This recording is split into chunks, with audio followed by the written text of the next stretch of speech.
What we want to do today is talk about raising boys.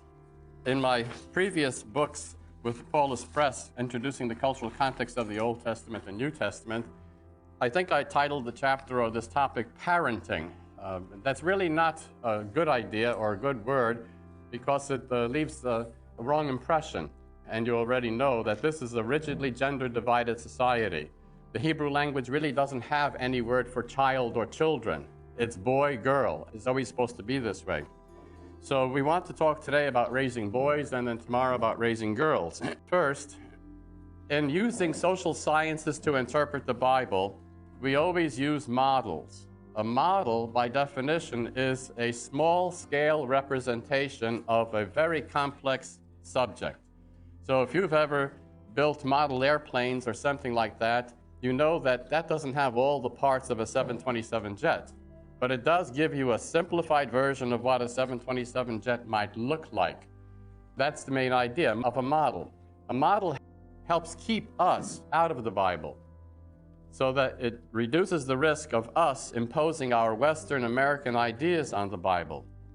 With regard to raising children, the way in cultures, the way people bring up their boys and girls is to produce the adult model, the adult hero that they would like.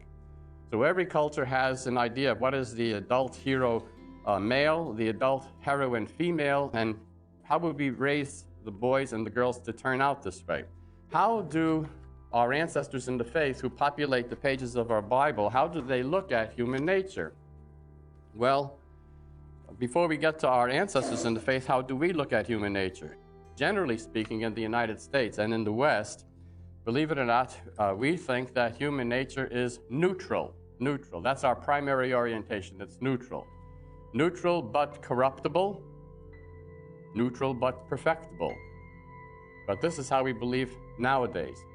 200 years ago or more, 300 perhaps or so, maybe even 400, because I have to forget where we are. What was the Pilgrim outlook on human nature? Sinful. Sinful, yes. Probably you all read, as we all did in high school, The Sinners in the Hands of an Angry God, Jonathan Edwards' sermon. So initially in America, our orientation towards human nature, that it was sinful to the core. And this was changed. In the Enlightenment, this view was changed into neutral. So this is how we began. The second orientation, or the second perspective on human nature, if push comes to shove and this one is thwarted on you, what do Americans think next? Human nature is evil. That's our ordinary second-level orientation. Just remember Ronald Reagan, when he was president, how did he view the Soviet Empire? As the evil empire. This is normal American. When we get so disgusted or frustrated with respecting people as neutral, then our next thing is to demonize them. They're bad. They're evil to the core. And guess what's the last thing in the world we think about people? That they're good. Oh yes, this is the last American value at all. So you line up the values in this fashion. It's from a different model that I use, but that's our orientation. How do the people in the Bible look at human nature? It's rooted in Genesis chapter 2, verse 7. So Genesis chapter 2, as you probably recognize, is the Yahweh story. It's the oldest story of creation. It's the oldest of the traditions in the Torah. And what it says is, in that day when the Lord God made the heavens and earth, so you realize that for the Yahwist, this is in a subordinate clause. It's not the most important thing he's concerned about. In that day, in verse 7, then the Lord God formed the earthling of dust from the ground. So the Lord God formed the earthling of dust from the ground. I'm in Genesis chapter 2, verse 7. The Hebrew word for formed looks like this. I know you can't read Hebrew, but let me just do it for you this way. And then I'll put it in English words like this. It's a Y and an S and an R.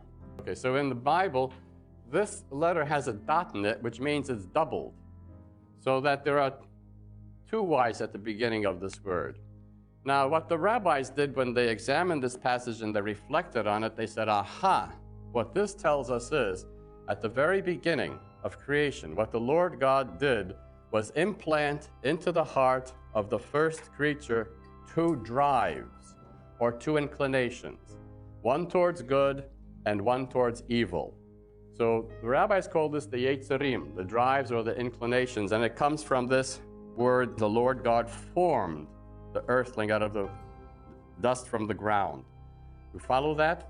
It's not our way. It's not a historical, critical way of interpreting the Bible, but it gives us a very important insight because this permeates the Bible through Old and New Testaments, and I'll show you in a moment.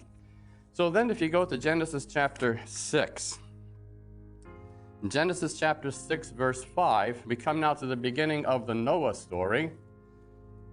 In Genesis chapter 6, verse 5, the Lord saw that the wickedness of the earthling was great in the earth, and that every imagination of the thoughts of his heart was only evil continually. In your translations, what do you have in verse 5, especially what happens after that?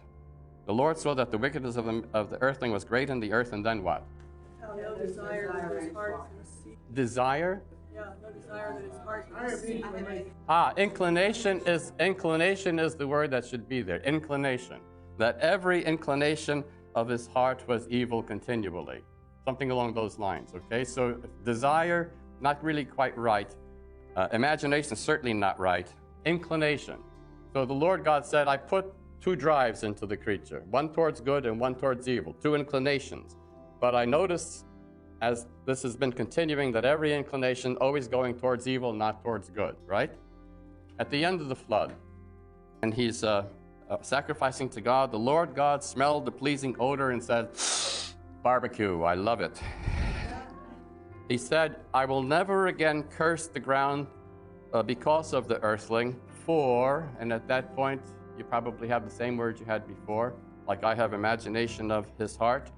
So it's got to be inclination there, for the inclination. So you get the idea that our tradition tells us that initially our ancestors in the faith believed that the Lord God was responsible for human behavior. That the Lord God put two drives into the creature, one towards good, one towards evil. But what the Lord God noticed was it was constantly going towards evil, not towards the good. So you could trace this through. We don't need to do this to the rest of the Bible. Let's just jump quickly. Well, go to Mark 7 first.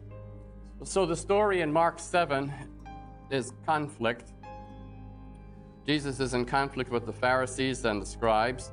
And then after he has the showdown, he goes in the house to talk to his disciples, as he often does here in Mark. And then towards the very end of the story, in verse 18, are you also without understanding? Do you not see that whatever goes into a man from outside cannot defile him? Rather, in verse 20, what comes out of a man, what defiles him? For from within, out of the heart of man, come all these things, and these are the results of the evil inclination. Evil thoughts, fornication, theft, murder, adultery, coveting, wickedness, deceit, licentiousness, evil eye, slander, pride, foolishness. All these things come out. So even Jesus is aware. The Lord God put two inclinations into the human person, always going towards evil. Then finally, Galatians chapter 5, verses 19 and 20. If we just spent more time on Paul, we could see that Paul does indeed talk about this, but he uses different language, and this is the passage that I selected for you. Starting in 16, I say, walk by the Spirit, and do not gratify the desires of the flesh. So where Genesis and the Hebrew Bible talk about inclinations, Paul does talk about those too, but his favorite language is walking by the Spirit and walking by flesh. So if you're walking by the Spirit, then it really should be a small s, not capital. Walking by the Spirit means you will be following the good inclination. Walking by the flesh means you will be following the evil inclination.